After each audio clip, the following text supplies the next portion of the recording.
There are things that I enjoyed about Rogue One. I had fun watching a few action sequences, and there were a few one-liners that genuinely did make me chuckle. That being said, I have some fundamental issues with this film that unfortunately far outweigh the things I like. And I really don't want to sound like a douche because I don't like trashing on movies that people enjoy, but I really just did not like Rogue One, and I want to tell you guys why. Last time I trashed on a movie people liked, I was met with, let's just say a mixed reaction. So I'll try not to sound like a know-it-all or someone who just hates every movie because I really do love movies, that's why I made this channel. But when I see the art form of cinema turned into a means to make money and nothing else, I get annoyed. I'm not saying that everyone involved in the production of this movie was just in it for the paycheck, because I'm sure that's not true. But there was just enough lack of care displayed in this film that it ended up becoming rather boring and slightly unpleasant for me. And don't think that that isn't a painful thing to say for me, because it is. I really wanted to love this movie, but I just can't. So what exactly was it that I didn't like about Rogue One?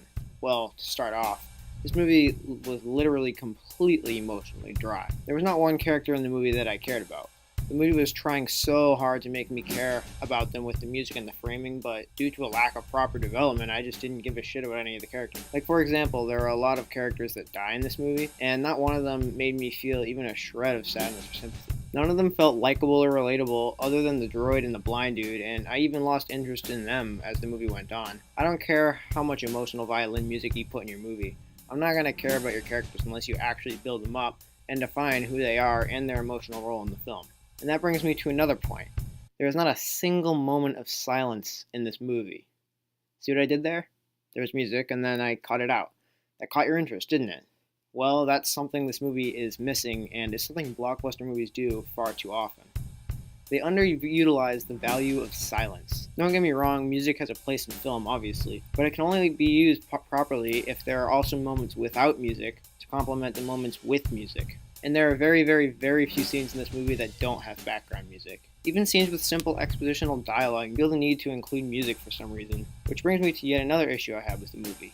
Too much obvious exposition. Don't get me wrong, exposition, like music, has a place in filmmaking and is often a necessary part of any movie. Yeah, the show don't tell rule is certainly more effective, but it can only take you so far, especially in a big blockbuster sci-fi action movie like this one. But the key to using exposition properly is all in its presentation. Like, take Tarantino for example. A lot of his movies feature very distinct exposition, but it is scattered throughout a minefield of narratively pointless yet very entertaining dialogue.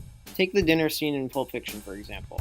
The scene starts with Vincent asking Mia to not get offended about something that he is about to bring up, and she claims that it's not possible to avoid being offended because, like other emotions, anger is a product of your environment. But you have to promise not to be offended. No. You can't promise something like that. I have no idea what you're going to ask me. So you can go ahead and ask me what you're going to ask me, and my natural response could be to get offended. Then through no fault of my own, I would have broken my promise. A few moments later. Marcellus throwing Tony out of a 4-story window or massaging my feet seem reasonable? No, it seems excessive, but that doesn't mean it didn't happen. I mean, I understand that Marcellus is very, very protective of you. A husband being protective of his wife is one thing. A husband almost killing another man for touching his wife's feet is something else.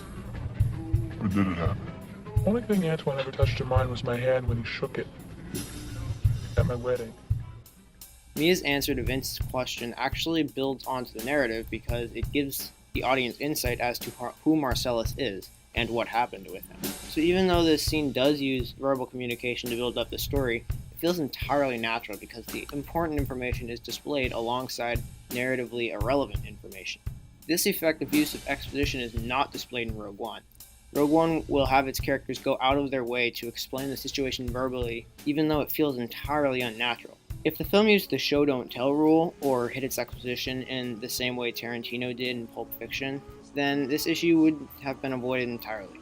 But among all of these issues, there's one make or break to this movie, and that lies in the question, so what?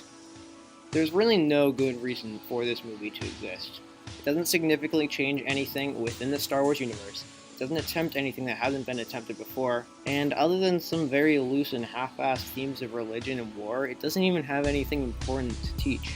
I mean, even Moana, a movie that I absolutely bashed in my review, at least attempts to teach kids the importance of friendship and confidence and loyalty, but Rogue One literally has absolutely nothing that I can find. So despite all my technical issues with the film, this is my biggest issue with the film. doesn't answer the question, so what? Thanks for watching. I'll see you guys next time.